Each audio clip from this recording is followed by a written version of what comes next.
West Indies Cricket, Caribbean Cricket Podcast. West Indies Cricket, Caribbean Cricket Podcast. Yes, ladies and gentlemen, welcome to another Monday Night MashUp, another call-in show. But guess what? Let me eat this ice cream, yeah. I got my Magnum. I got my Magnum classic ice cream. Let me eat this whilst this show goes on. Oh, you thought this was a joke? I'm gonna eat an ice cream for the beginning of this show. This is what people really tune in for. This is the real content. Eating a Magnum classic ice cream. Why for that? Welcome to the Caribbean Cricket Podcast call-in show. I'm Machel St. Patrick Hewitt, one half of the Caribbean Cricket Podcast. A lot's gone on, you know. A lot's gone on since the last call-in show. Let's talk about the stuff that's gone on since the last call-in show. So, last Monday, it was 1-1 in the ODI series. Since that has happened, all bare madnesses have taken place. Shamar Joseph did a madness in the third ODI. West Indies won that game. We won the series 2-1. Everyone was pumping up their chests. Alzari got told that he's out the squad for his misbehaviour, or out of the West Indies team for 2 matches. He had to do a public apology. Then we had the start of the T20 series. West Indies 2-0 down. Whooped that trick. What? Whoop that trick. Whoop that trick. I like it. Yeah, England whooped us still. First two T20s, England whooped that trick. We're 2-0 down. The next T20, when is the next T20? It's on Thursday. Series could be done and dusted by Thursday because we haven't looked like we're at the races, none at all. The bowling has looked subpar. The batting lineup has capitulated inside the power play. So all manners of madnesses with regards to the T20 performances. What else has taken place? I found out today that the Bangladesh team, the Bangladesh team, I think, arrive in the Caribbean. They might already be here. When I say here, I mean in the Caribbean. So their warm-up game against the West Indies select team is now going to be a 2-day match, and that is at the request of the Bangladesh Cricket Board. So they've asked for a 2-day match rather than a 4-day match. So, like I say, I can only tell you what I know, which is that the Bangladesh Cricket Board requested that. I don't know why, but that's all they're going to do. So a 2-day match, and then obviously, I guess, intra-squad warming up and preparation and all of that. So that's the preparation for the test match, which some people may have forgotten, but the test match starts next week, Friday. So the test match is only a week and a half away. So yeah. What else has happened in West Indies cricket? Let me eat my Magnum. Some people only come for this, you know. Some people only come for eating the Magnum. All right, send me the tokens. I'm eating the Magnum live on air. Send me the tokens, people. Ping, ping. Ping, ping. I think that's how OnlyFans works, you know. So yeah. That's been West Indies cricket still. I don't know what else there is to say. So what are people saying? What do you want to chat about today?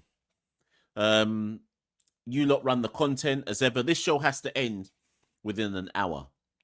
I want to go to my bed still. So this show has to end within an hour. It started later than usual because I thought I wasn't even going to do it today.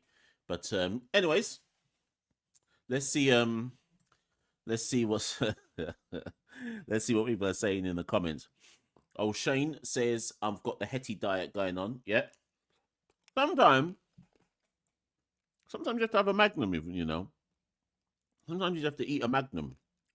I've been waiting to eat this all day. I wasn't going to let it go to waste just because I was doing this live show.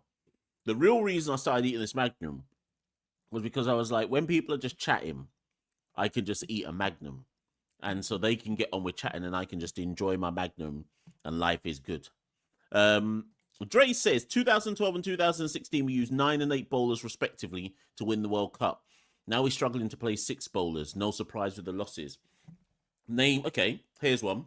Name 6 good T20 bowlers we've got in the region. Name 6. I'm waiting. Name 6 good T20 bowlers that we've got in the region. 6. Where you'd take them to war with you and say, yeah, they must can defend that. Or they must can restrict aside so we got a total to chase. Name 6. I'm not even sure if people can name 3. Name 6.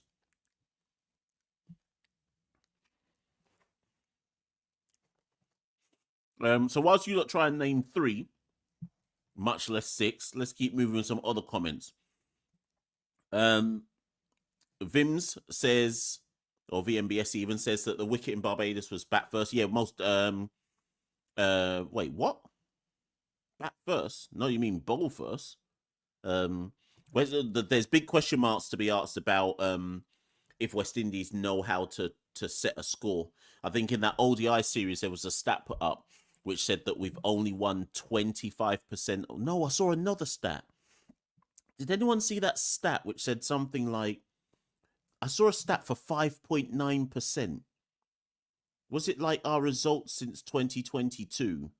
What was that stat? Who saw that stat which said 5.9%? It was something about batting first, but I can't remember the time, like the time criteria they gave for it. But I just remember seeing 5.9% and thinking, Jaja.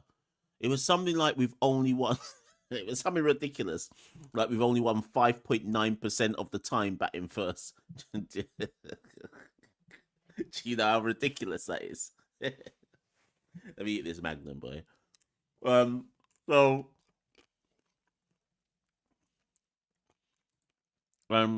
Richard says, let's talk about Shamar Joseph. Is it the fact that when he's bowling, he's trying to do too much? I think we just have to remember. Because it's easy to forget. So that thing that Shamar did was this year, you know. I was saying that to Butch on comms in Antigua. It was only 8 months ago. Was it? Yeah, it was only 8 months ago that Shamar Joseph did what he did in Australia. And I think we have to remember that it was only a year ago that we plucked him from out of back of bush. So, with respect to Shamar, this guy's young in this thing. And because of what he did in Australia, he's still got the Gabba premium. So people are still expecting miracles from him when he bowls for the West Indies, forgetting that a year ago, man was pelting mango, according to folklore, pelting mango in back of bush. So he can only like let him just develop naturally, you know. What was that story they said? Remember that story when they were like, only a year ago was the first time he saw an escalator? Who remembers that story? That's the type of ridiculousness that people were talking a year ago, you know. Man went Australia and said, I've never seen an... Does anyone remember that? I'm not making this up, am I? There was something like, he went Australia. And someone wrote some story like it was the first time he saw an escalator. Who wrote that story? I swear I read that story, you know. So, anyways. Let me move on.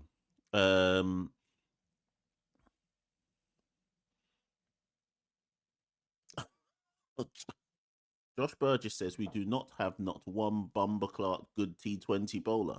Nah, come on. Do you know what? As out of order and badly behaved as Alzari Joseph was, he is a good T20 bowler.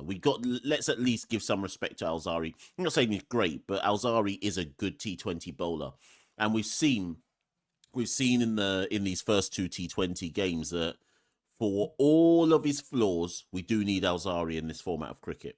I'm not saying that he will win us games, but he is clearly the best T20 pace bowler that we've got in the region. For all of his flaws, he's still the best one that we've got, which is why Santoki and I were always like, boy, they need to ban him, but they can't ban him for too long because all of a sudden now we got Terence Hines playing for the West Indies, with respect. So yeah. What are your thoughts on Super 50? Oh yeah, I forgot about Super 50. I forgot it was still going on. So Super 50. I think Jamaica have done far better than I expected. I think they're probably lucky that their game against Guyana got rained out. Obviously they've beaten West Indies Academy, beaten CCC. So it's weird. So Jamaica are third, although Barbados won today, so maybe they're fourth. Jamaica are, or I don't know, I've got that right. Jamaica are third, and they don't even look good, which probably says a lot about Super 50. Trinidad, as I predicted before the tournament started, I don't know if anyone remembers that Super 50 video I did. Go back and watch it. In that video, I said that I thought that Trinidad had the most balanced squad, not just because they're playing at home, but I just thought on paper, I looked at their squad and it's like, yeah, they've got the most balanced squad in the tournament. So it's no surprise to me to see Trinidad have played the best cricket. Leewards have played some good stuff at the beginning, obviously fueled by Justin Graves' hundreds. Obviously, Jimbo took a 6 for the other day. Barbados are all right. And Jamaica are just the best of the rest of the teams. That's all it is. So if this tournament went to plan, the final would be Trinidad versus one of Leewards or Barbados, and that would feel about right. In terms of the quality, there's bits and pieces. We've seen some bits and pieces. I'm not just saying it because he scored a century. I think Django's looked good for Trinidad. If I go through the teams, so for Trinidad, I think Django's look good. I'm not even going to call people like Carrie Pierre and all that lot and Yannick Carrier. They're doing what they do. Like, we don't know already that they're regional bullies. So I'm talking about new people that is worth looking at. I think Django's done well for Trinidad. The Leewards, obviously people talk about Justin Graves. Jimbo's taken 12 wickets in the tournament. And let me talk on Jimbo, because people love to cuss Jimbo, whether rightly or wrongly. But again, I say what I always say about Jimbo. Can someone please explain to me how everyone's got so much time and mouth to cuss out Jimbo and say he don't take his conditioning seriously, he's too big, he needs to lose weight? And I hear all that. And I actually agree that he does. But why is it that the biggest man in the region bowls better than all of the skinny man in the region? No one can ever tell me the answer to that question. Why is it, I'll say it again, why is it that the biggest man in the region, body size, can't move, etc., out bowls all of the skinny man? So we need to stop. I think we need to stop focusing on what Jimbo can't do, and we need to start focusing on why the skinny men can't outperform him. And when you find the answer to that question, you'll realize that the problem's not Jimbo. Problem's not Jimbo. Jimbo's still going to outperform these men year after year after year. So that's a Leewards. Barbados, Kevin Wickham. I think he's looked all right. Javed Leacock, bits and pieces. Jamaica, Marquino Mindley. He's come back into the fore. Not really being impressed with anyone else in the Jamaica team. Guyana, nobody has impressed me. West Indies Academy, Jediah Blades. He's looked good. Left arm seamer. CCC. Machel Govaya. Wait, yeah, is he playing for CCC? Who's Machel Govaya? I think Govaya's playing for CCC. He's looked good. Who's got Zishan Matara? Is that West Indies Academy? He's looked all right. The young leg spinner from time to time. Who have I missed out? CCC, West Indies Academy. Oh, Winwood. Nobody. That's why they're last. So that's about it. It's not being a vintage tournament, has it? So and that's the thing is, remember, that's our premier 50 over tournament. So if I can't even give you 10 names then pretty much everyone in the ODI team, their spot's secure. Because I can't give you 10 names from Super 50. Can't give you 10 names of people worth looking at. So, but anyways, I've got a Super 50 video that I still haven't done. I'll pump that out soon enough. So let's move on. Sorry, people. I'll put the link in a minute. Just going through the comments. Oh, sorry. Neil also said, what are your thoughts on the suspension on Alzari? I've said my bit already. I don't think Alzari should be playing any of the T20 series. I'd rather us lose 5-0 and Alzari play no games in this T20 series than him come back after 2. But it's hard. It's hard because what's the precedent for this?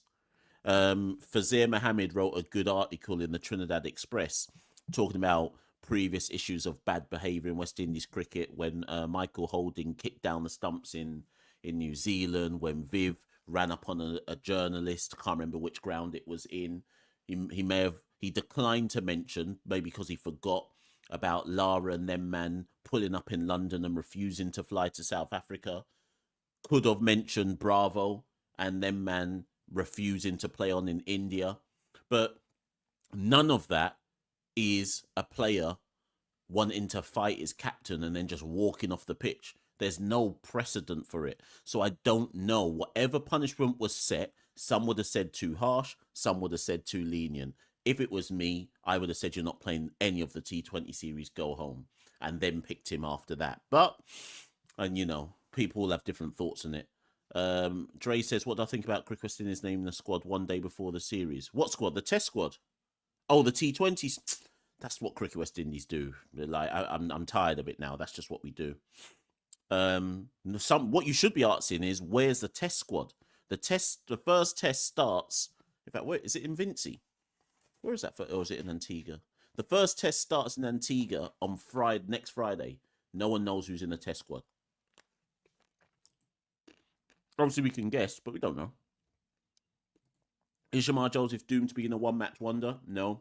Remember, he bowled well in that second test against South Africa. He just undercooked, man. He's undercooked.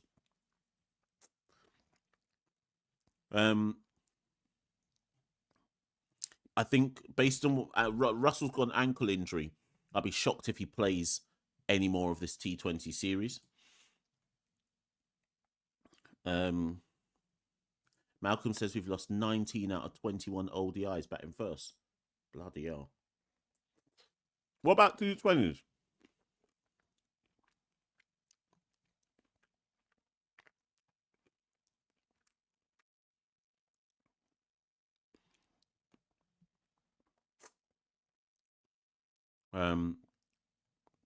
Sorry, people, still looking at comments whilst eating this ice cream.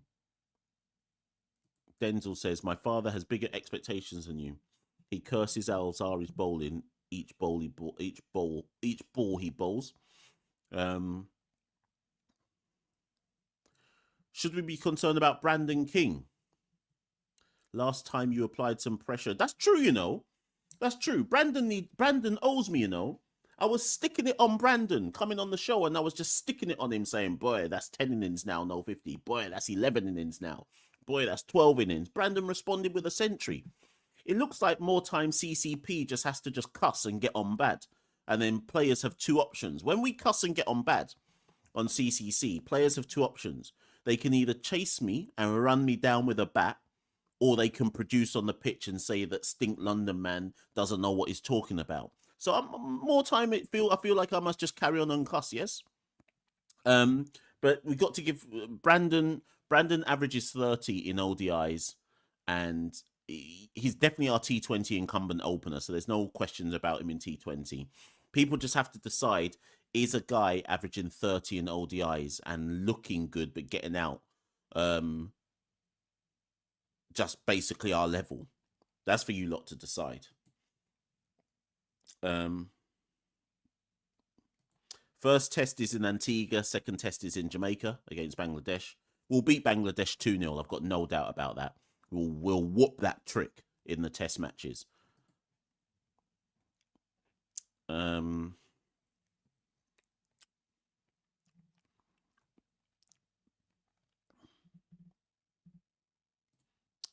Greaves and Django, a good left-handed bat to push through those balls through the gap. Yeah, I think Django will probably get a call up soon enough. Might even be for that Bangladesh ODI series. I don't know. Yeah, OTC, this is a good point. So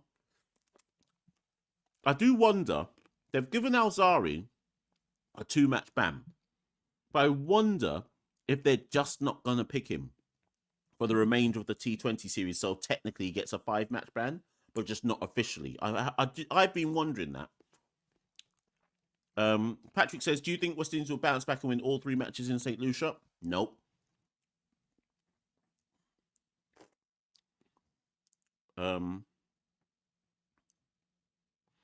Adrian says it's too cold to eat an ice cream. I got the heating on, you know.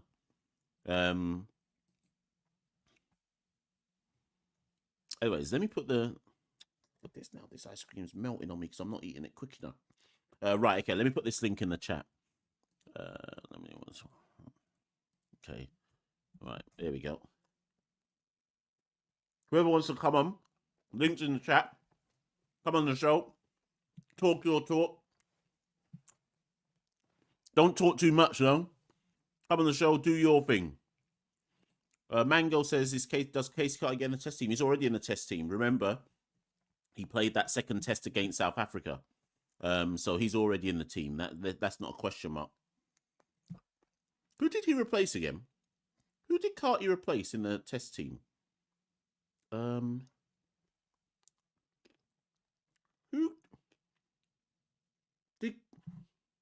did Casey play both test matches against South Africa? Or was it just one of them? I can't remember, you know. Wait, that test match. Imagine, I was there and I still don't even remember. So yes, so Casey Carty obviously has replaced Kurt McKenzie. So he's our number 3, so he ain't going nowhere. So yeah. Anyways, we got our first caller. Fireball. He's gonna come on first. Fireball, you're just gonna have to talk, and I'm gonna eat this ice cream whilst you're talking. I might need to put these headphones on because I reckon there's gonna be an echo because there always is nowadays when people come on the show. So Fireball, just keep talking until I sort out this this headphone thing. 1 second. You lot have got some real good OnlyFans content, you know. You know, on them porn channels. Not that I know, but I swear you get, like, on OnlyFans, you just get people butt naked just eating ice cream. And here I am giving you free content. No tokens, nothing. Just laying down an ice cream. No tokens. Giving you that real premium OnlyFans content. Ping, ping, ping, ping, ping, ping. Pure tokens I'm missing out on. Pure tokens. Ah, boy. Let me find my headphones, man. Let me just get on with this thing. Right, let me put these headphones on before I bring on Fireball. 1 second.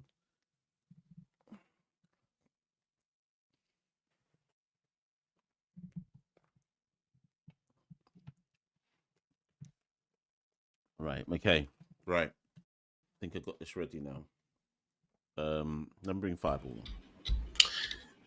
Hey, Mash. Am I echoing? No, you're sounding fine. You're sounding fine. All right, cool. I'm hearing a slight echo, but it's not a problem. Let me just try something. 1 sec. Can you? What's going on now? Can you hear me? Yeah. All right. I hear you now. Look. 1 second. 1 second. Oh no. Yeah. 1 second. 1 second. 1 second. Okay. Can you hear me now? Yeah. I can hear you. Is there an echo? A slight echo, but we could deal with it. Okay. Cool. I have one first point. 2 games in Kensington Oval. Beat Tech Lords. Had with the rain and wet outfield, right? We lost the toss twice. Everybody got tapped, but one player, a spinner that bowls in the hardest part of the game, the power play, Akil Hussain. I know people in the CCP community give Akil his flowers, but people don't really put respect on Akil Hussain's name. He's a world-class left arm orthodox, pulling the power play. Yes. Imagine everybody from Moti to whoever getting tapped because the ball is hard to hold, ball slipping out people's hand, but Keel is still keeping things tight, regardless of conditions. I'm not saying one game in 6, the guy's gonna go for tap. Akil is not God, but these first 2 games showed me the value of Akil. 100%. So let's extrapolate that. How comes he's not in the ODI squad? That's a very good question. One day, yeah. Go on. One day CWI said, yeah, he's not good enough. I know one gentleman who used to be in the squad said he wasn't taking enough wickets, and we dropped him. We never brought him back. And I don't know if he thought that he took that as a diss and never came back himself. I don't know if CWI hasn't called him yet or talked to him yet about the ODI. A lot of people say to me when I mention Akil and ODIs, they always say, "But who would he replace?" And my thing is, we can have the discussion about who he would replace and how he gets in the team. That can be for afterwards. The point is, your squad should have the best 15 players, and nobody can give me an argument that tells me that Akil Hussain doesn't get in as this. And obviously there's Roston Chase, but I just don't see an argument for why you wouldn't at least have Akil in a 15-man squad. Particularly, let's just say, so as things currently stand, Gudakesh Multi plays all the games, but there's no way that you can rotate or rest Multi because no one else is there to replace him. Do you see what I mean? So ultimately, though, your point is valid that Akil deserves some flowers, but it's, to me, it's a shame that he now seems to be ring-fenced as like an T20 player only when he's significantly better than that. Yeah, it reminds me of another Trinidadian spinner, Sammy Badri, young Badri. He could have played more. He could have played probably. Did he ever play the ODI or Test match? I don't think so. Don't think so, no. But it is what it is. Go on. Yeah, you go ahead. I was going to say, before you chip out, Super 50, I know you've watched bits and pieces of it. So what are you saying? Are Trinidad going to win it? They should. They should. They even with unfit Shannon Gabriel, they probably are the favorites, but they could lose on their day. They lost to the Leewards. So at Barbados, Leewards could also fancy themselves. Jamaica could try to shock the world and win it. I can't see Jamaica. No, I can't. Maybe unless Jamaica took it personal when I said in the preview video that they're one of the 3 teams that has no chance. I just can't see how Jamaica put together 2 games in a semi-final and a final to win it. I can see how I could foresee a situation though where Barbados and Leewards could beat Trinidad in a one-off game. I just don't see it with Jamaica. Yeah. I'm gonna make 2 quick points on Super 50. One is about Teacher and Chandal being like Bonner, he got the Bonner treatment. I know some people disagree with me on Discord and on otherwise. I think Teacher and Chandal got hard done by in Test cricket. We're not like England where we could just give you a run of like 6 tests in the summer and say, hey, you play a consistent run of tests. Teacher and Chandal hasn't played consistent amount of high-level cricket while he was playing the test. And then we dropped him for bad form, and his form went off a cliff recently.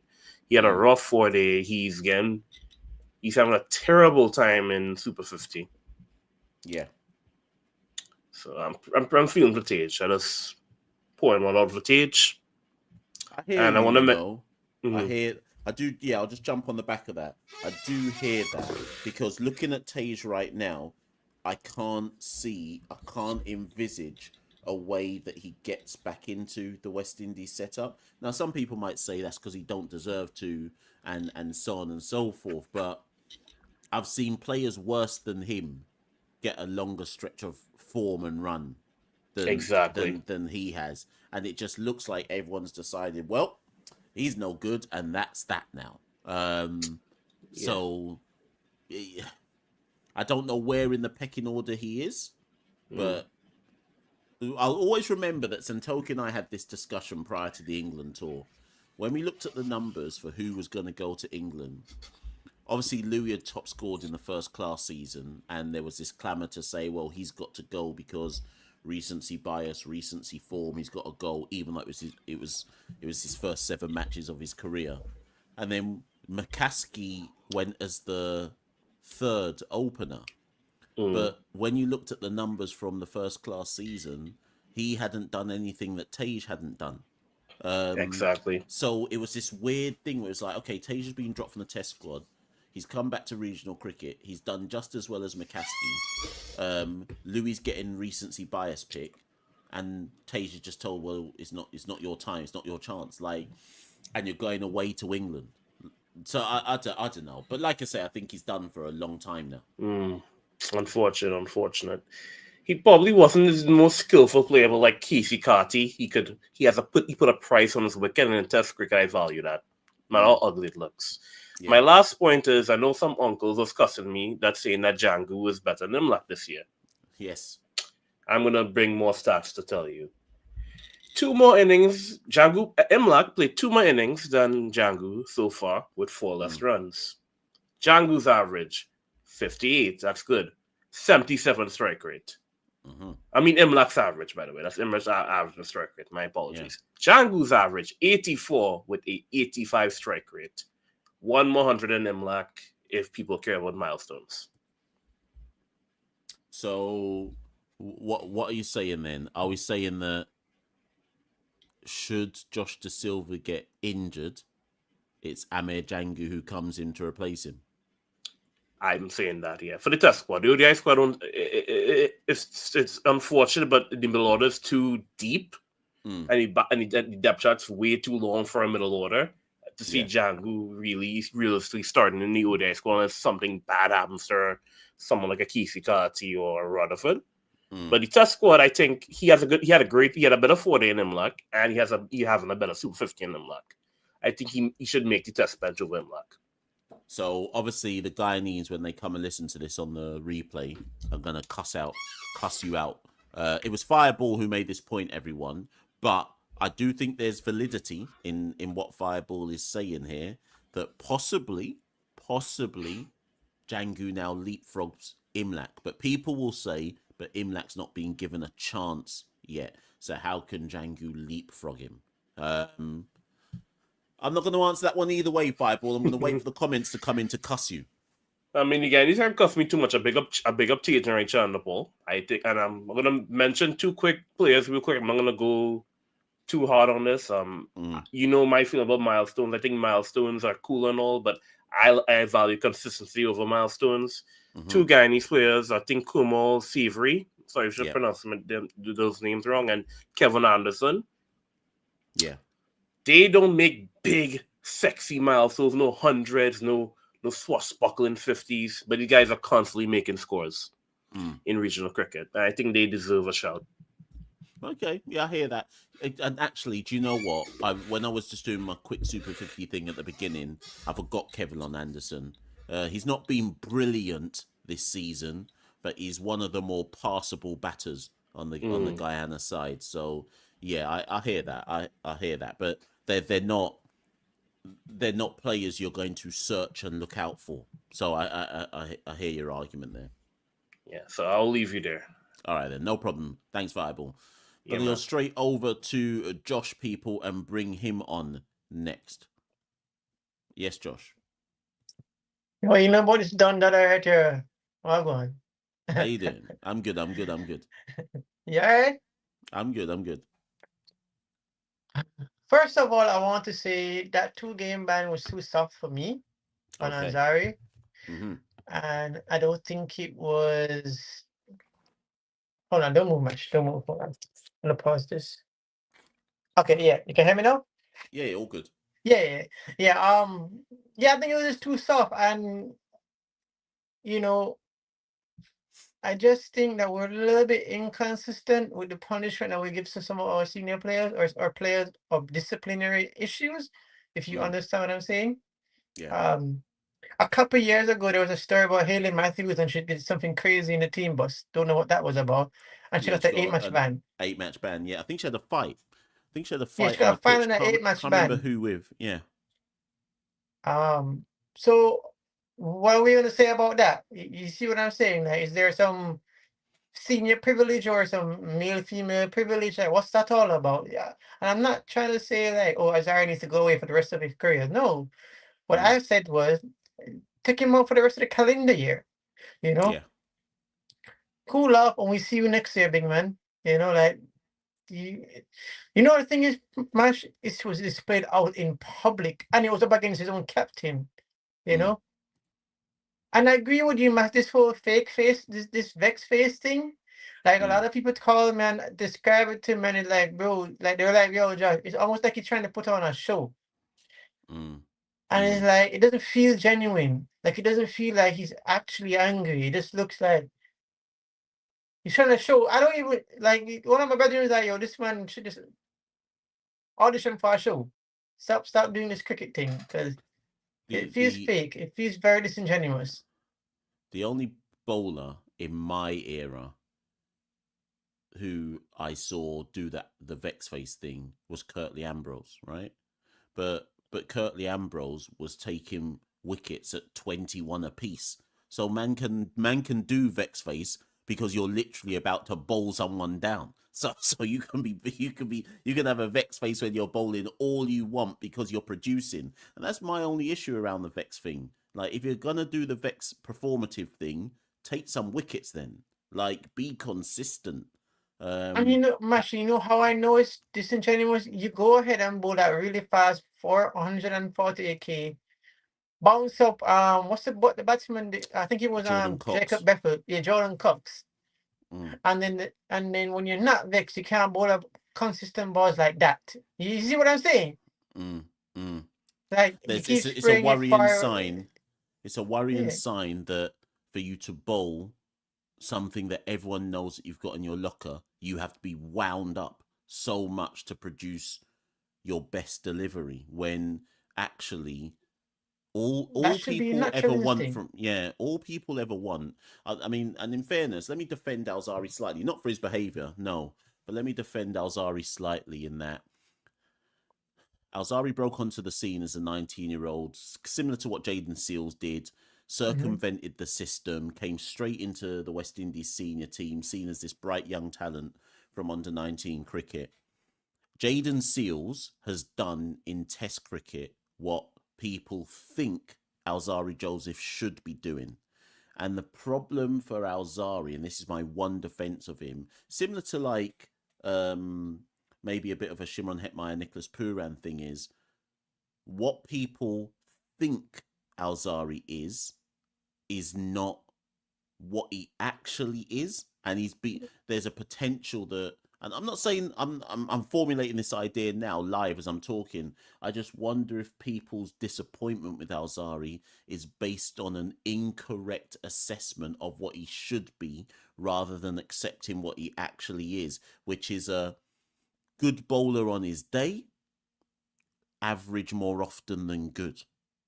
Now that could be harsh. That could be a harsh assessment and a harsh take on it. But I do just wonder if the problem is that we are putting him, we're judging him against something that he actually isn't. Like Jaden Seals in his Test career has taken 60 plus wickets now at 23 apiece. That's world class stuff, that's right? Next level. That's right. Alzari, big man thing. Right, and Alzari has taken 100 something at 35 apiece in a career that's double the amount of tests, if not triple the amount of tests that Jaden Seals has played. So when you look at those numbers, why are we expecting more? What's the reasoning that we're expecting more from Alzari? I never, Mash, I don't know if you two, I always told you I've never been a fan of him. You remember when I came on the show, I said, I'm not impressed by him. Never have. Because there's something about him that just doesn't define me as a man that knows exactly what he's doing. He's human, and I'm not trying to cuss out Shamar Joseph, But even with Shamar, at least you know with Shamar, one thing for sure, you're gonna get aggression. Even with Isaiah, you don't feel like you're getting aggression. You're just getting someone who's running into bowl some balls and see if you can get some wickets, right? Now, to defend him, there was a stat. I think Jared Kimball, I think that's how you pronounce his name, by the way. Yeah. Put out a stat that had all the catches that went Azari's way, he would have had 28 more Test wickets, 10 more ODI wickets, and about 8 more T20 wickets, right? Yeah. And yes, he somewhat has been let down by his teammate, but either way, it's like football. It's all good and well creating chance. How much more are you gonna miss? You know? All right, here's what. You're not gonna get the catches. Why don't you go for a Yorker and get them clean bowls or LBW? Like, you see what I'm saying? Like, take matters into when I was growing up, Mash, and I was trained, right? I was doing my training to be one of the players, right? So my coach always told me, first thing you do is take matters out of your teammates' hand. Handle your business first. Go for the clean wicket or the LBW. That's the first thing. If you get the ball swinging good, you might get an edge and a catch, right? Then the second thing you do is set up the batsman. Okay, bowl 2 rough ones on his chest. Probably bounce him on his head. Get one to rise up. Maybe he goes and go for the hook and then he might catch an edge. Caught down by fine leg. You know what I mean? Like you go for the plan after that. And then if the plan it doesn't work after the batsman's figured out everything, then you go, all right, you know what, forget this. Let's get the whole team involved, figure out an actual plan. You see what I'm saying? Yeah. And it feels, and Mash, I keep saying this even when I said it was about Puran. I don't think a lot of our players really strategize. I genuinely don't think as a team we really are strategically minded and we really think about the game. I think we just go and play thinking, all right, we're gonna bowl these balls to try and get a wicket, and this is all we do. It's like there's no plan B, C, and D. There's only this one plan A, and when plan A doesn't work, it goes to shit. And we've seen it in this T20. Like I said in the comment section, I'm kind of glad that we have to bat first because it's forcing our batsmen to actually bat. Yes, I agree with that. I agree with that. I'm actually glad. I don't mind. You know what? All right, we lost, but it's forcing our batsmen to actually make sense of a situation and actually bat, and they have failed it miserably. Yeah, I agree with that because at the end of the day, if winning a World Cup is the goal, you can't be taking an attitude that you can't be going into a World Cup going, well, only we're a chasing team. So then, so that means every you single basically match. showed your hands to everyone. All right, if we win the toss, we'll put you into bat first. Exactly. There was that second ODI T20. So like you how many people, not just you, but how many people are in the comments right now or watching live? As soon as I'm not lying, as soon as I heard England have won the toss, I went, right, they're going to insert us and they're going to win. Like, yeah, I knew that. I knew that. So I knew that before anything had even started in the match. Man. So it's a worry that teams know, well, just insert them. So I'm with you that just as well we're being forced to learn to bat. Obviously, we've been ridiculously poor doing it so far, but you have to build up your weakness. Good. You can't rely on it's just 18 months. second. Yeah, no, it's 18 months till the next World Cup. Work on it. I would, if I was someone say, you know what, let's get better at this. Just bat and bat sensibly. I keep saying this, man. You guys are probably so sick and tired of me doing it, but I just want our batsmen to think properly, but especially when it comes down to even with Puran and Evan Lewis. I think the Evan Lewis one I can kind of give him a escape because he kind of went for a pull shot at the ball, which is a little bit sticking into the pitch. Fair enough. But even the Puran one, like, mate, you're out there. I see what you're trying to do. Good. Play the game. Stop forcing the issue. The issue will come. The game will start to play into your hands. There is always thing, Mash. You probably know about this. The longer you stick around, is the more you get to see. Yeah. And unless you're Craig and Tage Narayan, the longer you stick around, you're still going to play the same way. Yeah. So that's a different format of cricket. I mean, that's just once in a million. You know what I mean? But even with Puran, like and we all know the Puran and Shafin Rutherford and I forget the other guy's name. But the point I'm making is even Shamar Hetmar, you come and play a sweep and get LB. Come on, bro. Just push it around, get your ones and twos, and yeah. I mean, like dunce and bossy, as Mash was saying. You know what I mean? Dunce and bossy. By the way, Mash, you need to get like a hat or a shirt with that on it. I'm just saying, dunce and bossy. I just say, I'll buy about 10 of them. You know what I mean? In different colors. The last thing, unless you go after this, is before I even go to that, what is up with Phil Salt? Does he have a vendetta against us? Like, what did we do to him? Like, every time he comes to the Caribbean, it's like someone pissed him off. What did we do, Mash? Or is he just that good? Because every bloody time this man comes to the Caribbean, it's a century. I don't even know what we did to this man. Boy, well. Do you mind the Chris Gale though? I must admit, he gives me Chris Gale vibes. I don't mind Phil Salt. No, I like him, but he just I think he's a good against player. us, like, it's that one player always against the team. Just like you get sick and tired of it at some point. Let me put the cat amongst the pigeons here, because this is a genuine question that I think is worth asking. Can someone explain within the BCA, the Barbados Cricket Association, how it is that, and obviously everyone's going to give me the cop-out answer and say, well, it's obviously just financial reasons. But how is it that the BCA has, we've lost Bethel to England, we've lost Archer to England, Chris Jordan to England, Chase Simmons is currently in England, I think he's with Warwickshire. That's 4. I don't know, Daniel go, I think I forgot his name, but it's started Daniel.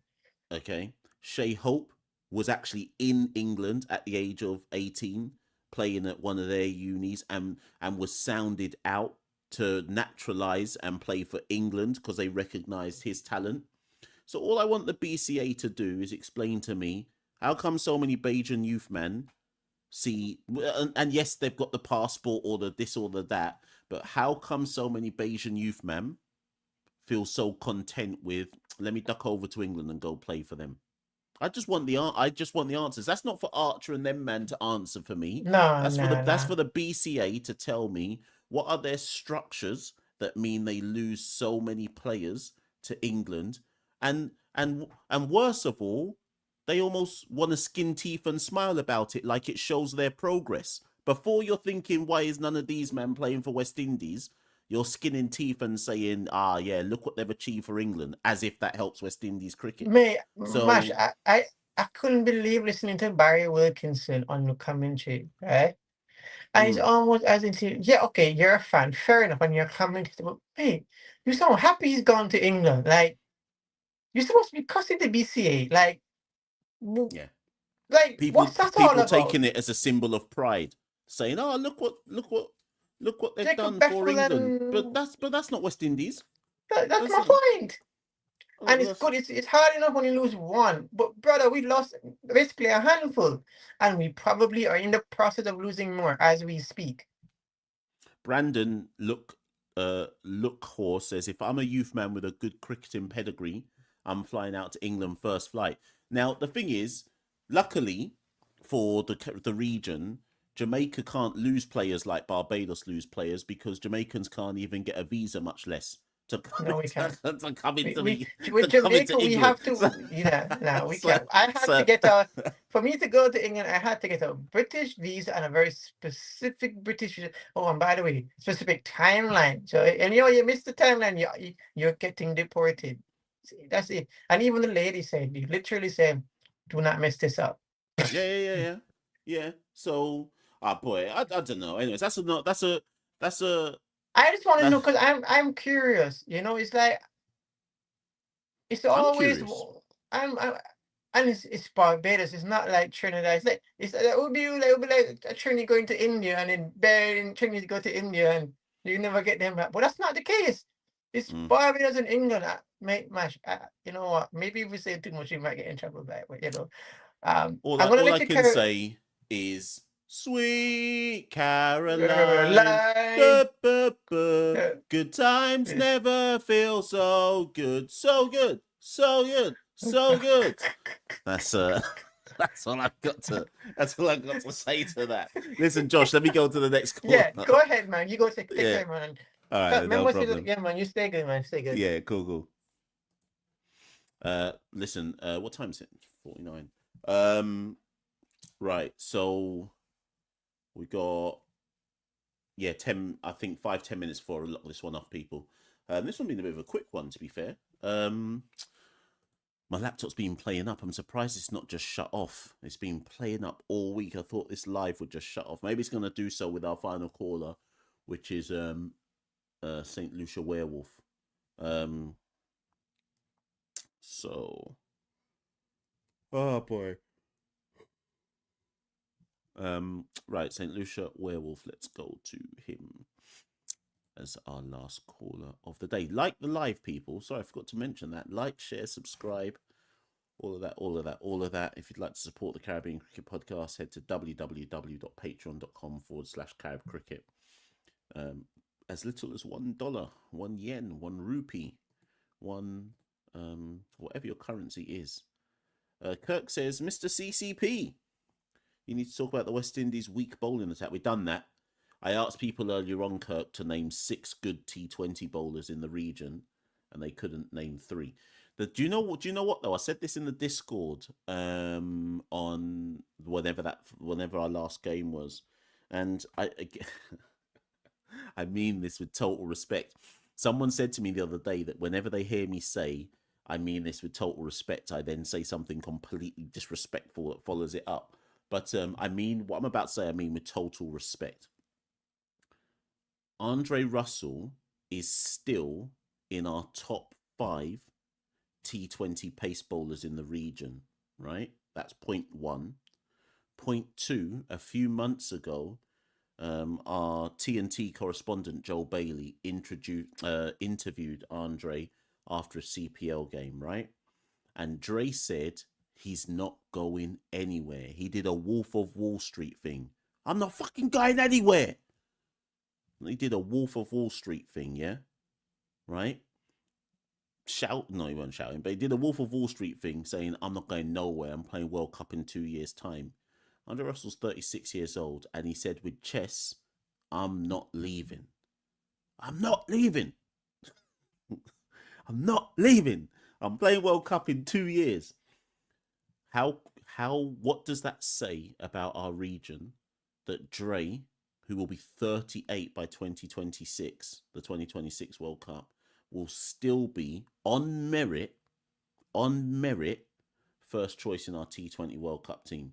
Because none of us can say anybody yet who even replaces him in the team. Right now, the backup for Dre is Terence Hines. With all due respect. With all due respect. Right? So that to me says everything. Like, it's not a criticism of Dre, but surely Dre shouldn't be at this stage of his career. He shouldn't be top 5 when it comes to who you're going to pick as a T20 pace bowler in the region. And that says more. That my criticism, if there is criticism, my criticism is of all the youth men in the region who are not better than Andre Russell yet with the ball. I'm not talking about with the bat. I'm not talking about as an all-rounder. I'm saying with the ball. With the ball. But anyways, let me go to St. Lucia Werewolf, last call of the day. Yes, Mr. Werewolf, how you doing? Afternoon, Mash. How are you? I'm fine, thank you. Yeah, I just want to discuss some Super 50. I've been looking at most of the games, and I found a very interesting starter. Go for it. Up until today, excluding these 2 games, Extras has outscored at least 5 batsmen every game.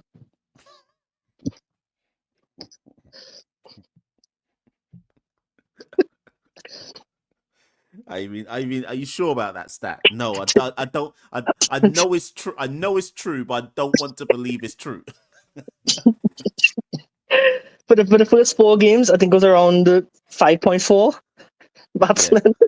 But yeah, it's not looking good. You know what though? Do you know what? Yeah, you know what? Call up extras to the West Indies Test squad. You know, call up extras for Bangladesh. I might have to. But yeah, honestly, the before you continue, Mhm, that yes. I'm glad you've given me that stat because it felt like I was saying something anecdotal when I was saying no one's really impressed me across Super 50. I think I gave like 5 names that had really impressed me. But if you're telling me that extras is regularly outscoring batters, then I'm right to say that no one's really been that impressive. And do you know what's hard as well, Werewolf, which is because the batters haven't been regularly consistent, it's hard to tell which bowlers have bowled well. Yeah. So, like, Jimbo taking 6. Can't even remember who he took the 6 wickets against. CCC? I don't know. It was probably CCC. Yeah, whoever he bowled down and took the 6 wickets. Like, don't get me wrong, Jimbo is probably top 2 off spinners in the region, right?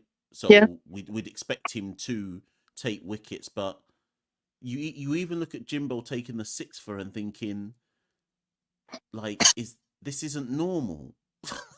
It shouldn't be. I mean, we've reached a point where Tage is coming on bowling 1 over and getting 2 wickets. Kirk came and bowled and got 2 wickets the other day. I mean, everybody just getting thrown the ball and getting wickets. Yeah. So, like, was it for Trinidad? Jid Gooley bowled down Afanase. Tage bowling down Kirk McKenzie. Yeah. Like, what on earth is going on? This I don't know. The test match number 3 is getting bowled down, and you know the ball that Tage bowled down McKenzie. As God is my witness, I would have defended that. As God is my, it was an absolute nothing. It was an absolute nothing delivery, and I'm seeing the former test match number 3 get bowled down by it. And you know when you watch something, you're like, nah. We're in the gutter, you know. The worst one to me was that bit of fielding the other day. Oh, which one's this one now? I don't remember who that was. That's when the guy almost looked like he threw the ball over. Oh my God, of course. Yes, that one. I forgot that was right near the beginning of the tournament. I think it was Winward's. He caught the ball and then parried it over the rope, inexplicably so. It was awful. The only hope that we've got for Super 50 is that when we get to the semi-finals, that the level of cricket just increases, because technically, when you're left with the best 4 teams, you're supposed to then see the best cricket. But it wouldn't surprise me if when we get to the semi-finals, because the pitches by that point will be so tired, it wouldn't surprise me if it's like, let's say it's Trinidad versus Jamaica, and it's something like Trinidad make 190 and then Jamaica are bowled out for 77. It wouldn't surprise me if we saw something like that in the semi-final. So I feel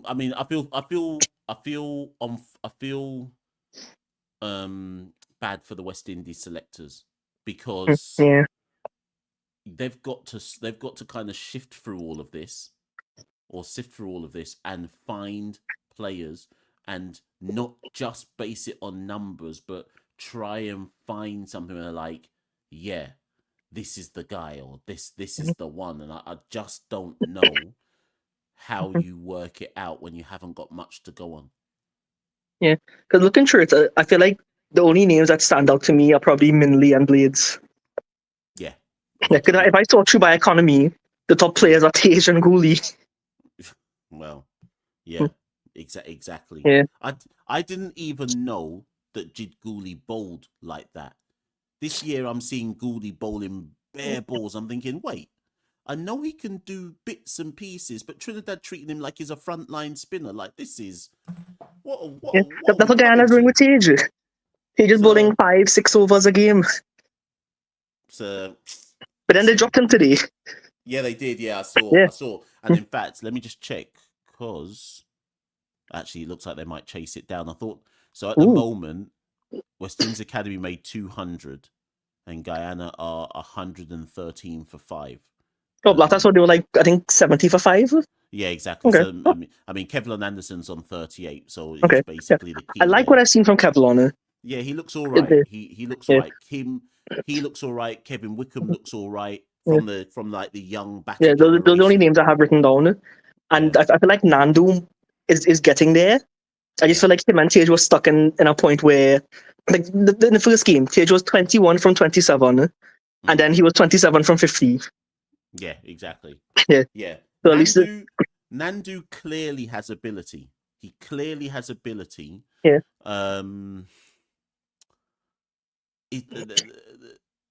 Do you know what?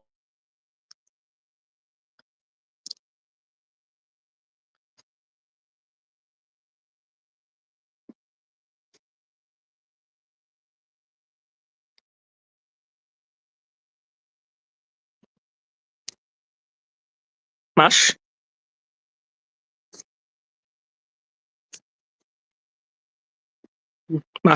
might be gone. The brain freeze. He ate too much Magnum.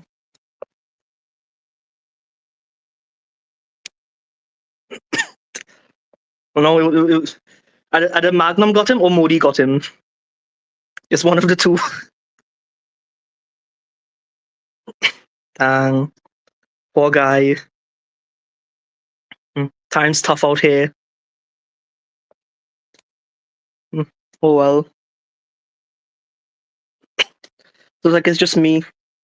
I'm just drinking coconut water.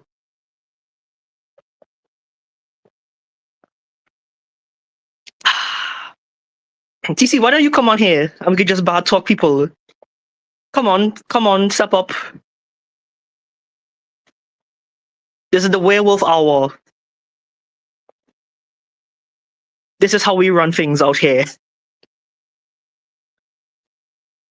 But yeah, you know what's the best thing about Super 50 is? I'm not hearing any commentators go, "Oh my goodness, that was amazing, that was superb," and instead every shot they're just going, "That was wait, awful." what are you doing? Wait, you trying to run the hey. Wait, you running up the podcast?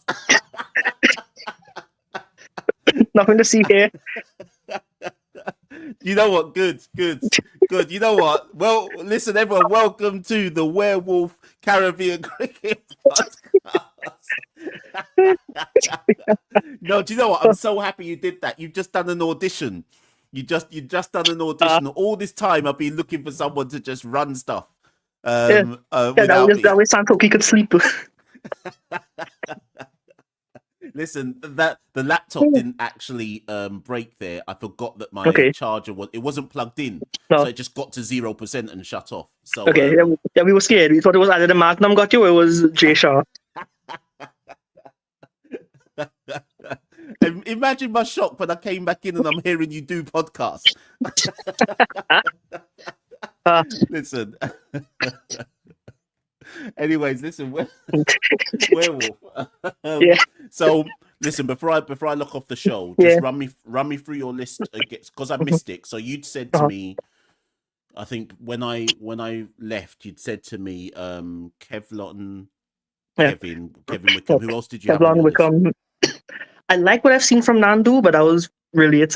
But then Greaves is also kind of like on a different list because while he's someone doing good, when he comes back to West Indies or not, I'm fine with either option. Besides him, and then the bowling is mostly just Minley, Govaya, and Blades.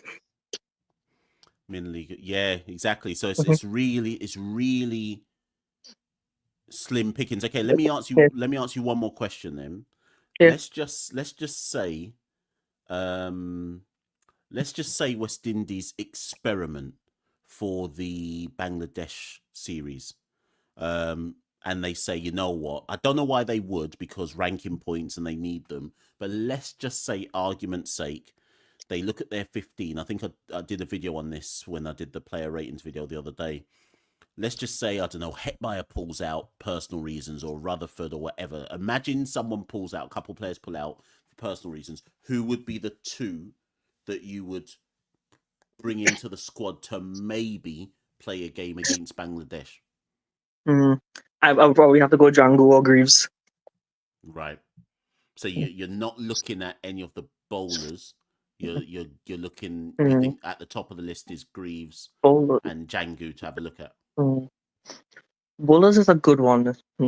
That one just takes a lot of sorting out because there's just so much bias of people just coming in and bowling down CCC, well, West Indies Academy.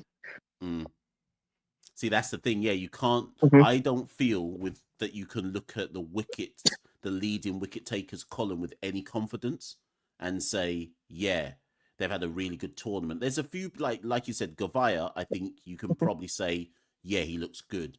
Ashmead Ned for Guyana. Right, there's a next one that seems interesting. Didn't he go for like 18 in his 10 today? Say again? I think he only went for like 18 runs in his 10 overs. See, I didn't even look. Let me look to see.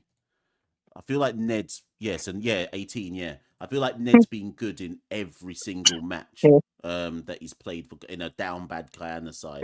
So but then Ashmead Ned is a slow left arm orthodox. Like you've already got Multi, you've already got Hussain, you've already got Joshua Bishop. You've got a bagger man who can do what Akil Hussain, what Ashmead Ned does. So I just feel like he suffers because of that. Do you know what they'd be best placed doing? Picking a 50 overs A team and sending them somewhere to go play. Yeah, I feel like we do need more 18 tours. I feel like that's the only way we'd be able to really get a proper look at all of these people without just shoving them straight into international ODI cricket. Yeah, I feel like it'd be better for someone to go maybe play in Ireland or Zimbabwe as opposed to Australia. Yeah. So rather than doing what we did earlier this year when Teddy Bishop got called up to go to Australia, if you're insistent on calling someone like Teddy Bishop up, you take him to play against Netherlands A or Scotland A or whoever it might be, Nepal A. Like make them learn that way, rather than giving them an actual international debut.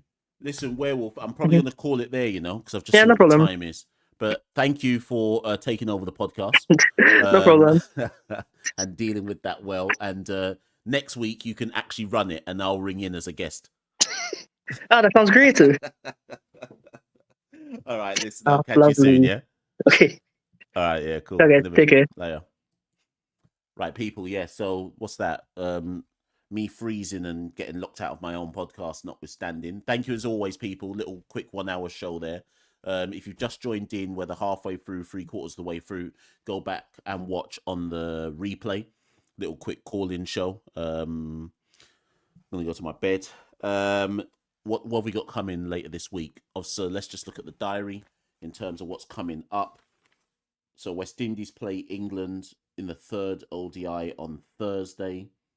And then it's back-to-back on the weekend. The 4th one on Saturday and the 5th one on Sunday. I'm supposed to be on commentary for Talk Sport for the Saturday and Sunday games. So for those of you who care about that, listen out for that. And then Super 50 semi-final. We still got loads of Super 50 games this week, but the semi-final is next week, Wednesday and Thursday. And then the test match against Bangladesh starts on Friday. Super 50 final is on Saturday. So there's loads of different things going on over the next week or so. The new CCP bobble hats. So something like this without the bobble, actually. It's just a beanie, I think it is.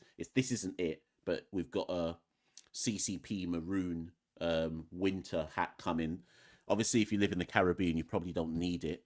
But if you're abroad and you're in a country that actually has cold weather, Canada, United States, or if you're in the Caribbean but you actually fly to other cold places, obviously everyone in the UK, we're about to hit winter season.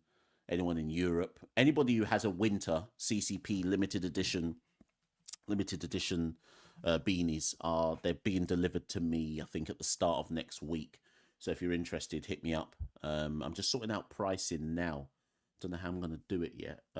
If you're a patron, obviously you get 25% off regardless of whatever I do the pricing at. So I just need to work out how I'm going to do that and price it up. And I'll get to people. But it's limited edition, first come, first serve. for the beanies. So hit me up if you're interested. Listen, people, I'm out. Go bed. Got school tomorrow. I've been Machel St. Patrick here at One Half the Caribbean Cricket Podcast. You done know already. Like, share, subscribe, all of that. Share it with people. And I'll see you all very, very West Indies Cricket, Caribbean Cricket Podcast.